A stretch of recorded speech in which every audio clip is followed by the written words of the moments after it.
Takú perličku v Košiciach žije 82-ročný krajčír, volá sa pán Majoroš, ktorý ešte v súčasnej dobe stále beháva maratóny, priatelia.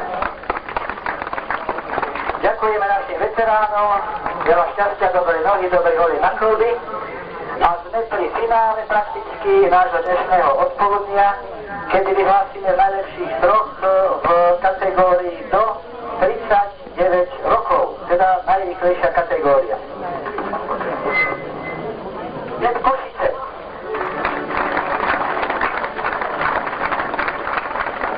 Pre vašu informáciu, aby ste si tak mohli porovnať svoje časy s časmi našich preborníkov, tak tento tretí náš medailista zabehol týchto skoro 17 kilometrov za hodinu a 5 minút, necelých.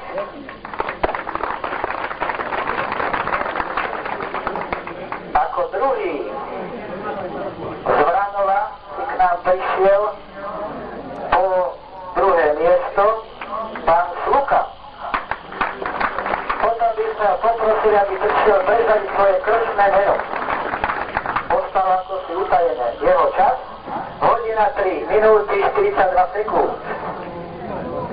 A teraz poprosíme našich priateľov Čomkov, to je ten velikánsky tuš.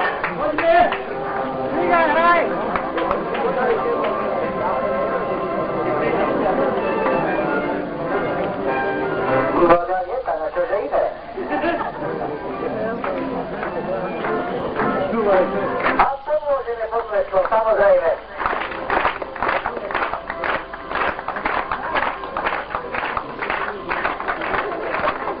Ďakujeme, dúfam, že sme toho vyčase neuspali. A je to Števko Rád z Košíc.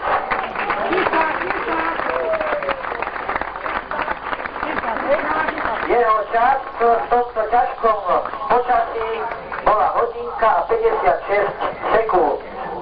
Srdečne blahoželáme všetkým trom i všetkým ostatným, ktorí dobiehli v takomto skutočne počasí veľmi, veľmi ťažko.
Nie, a kurde...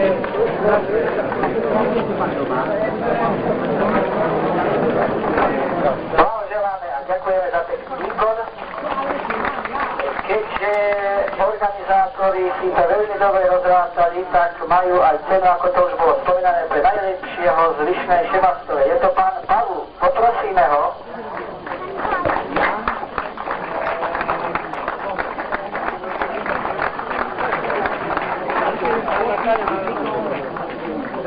Dostane obálečku z rúk starostu obce, čo je dvojnásobok ceny, lebo takú známosť to každý nemusí mať. Dnešnej dobe. Áno. A dúfam, že bude ťahákom aj na budúci rok, aby mal viac domácich superov. Toľko športová časť, priatelia. Ďakujem vám za disciplínu. Záver spraví jeden z organizátorov tohto pekného, krásneho preteku. Nech sa páči. Vážení športoví priatelia, milá mládež, milí občania. Ak sa pozrieme na východ, vidíme krásne slanské vrchy. Krásna je naša vláda. A pod ňou, pod týmito horami sa nachádza malinká dedinka Vyšná Šebastova, ktorá dnešným dňom stala sa do istej miery slávnou. Urobila také telovýchovné show v tejto dedine. Dovoľte mi, aby som vás všetkých srdečne pozdravil a zároveň zhodnotil túto krásnu športovú činnosť. Obdivujeme výsledky našich mládeží, obdivujeme výsledky našich veteránov, niektorých aj takých, ktorí z roka na rok prichádzajú. Je to ozaj krásny šport, nie za peniaze ako inde všade. Je to ozaj z lásky, z odvahy, za vytrvalosť, za uževnatosť, za pevnú vôľu. Ozaj krásna je to vlast, ozaj krásne podujatie pre našu mládež, ktorá takýmto spôsobom získava príklad od starších. Mnohokrát vravíme, že naša mládež je taká alebo onaká, ale dnes sme videli, že aj naša mládež je ozaj hodná diela veľkého básnika Pavla Orsága Hviezdoslava.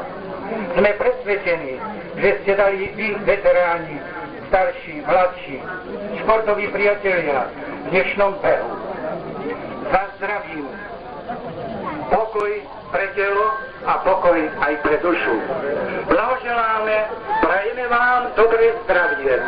Ďakujeme za účasť. Veríme, že budúca Sebastovská, alebo Šebecká, ako tomu vravíme, 17. bude ešte lepšia i vašou zásluhou i všetkých sympatizantov tejto súťaže.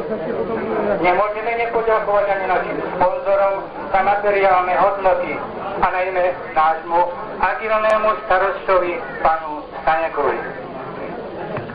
V ťažkých časoch hospodárskych, keď všetci vravíme, že nie to koruny a predsa sa koruny našli a sme tu a sme videli pekný športový výkon, peknú športovú súťaž. Ďakujeme všetkým organizačným pracovníkom, ktorí sa zúčastnili tohto podujatia. Dávajú dobrý príklad svojou prácou. A čo na záver? Keď by takýchto podujatí vo Vyšnej Šebastovej bolo čo najviacej. Športom sa ide za zdravie, športom za zdravie tela i za zdravie duše. Blahoželáme, ďakujeme, tešíme sa navzájom, že sme mohli prežiť taký krásny športový zážitok. Končím slovami Pavla Orsága Hviezdoslava a za to práce, veď ona predsa vedčí žitia diel. Ďakujem.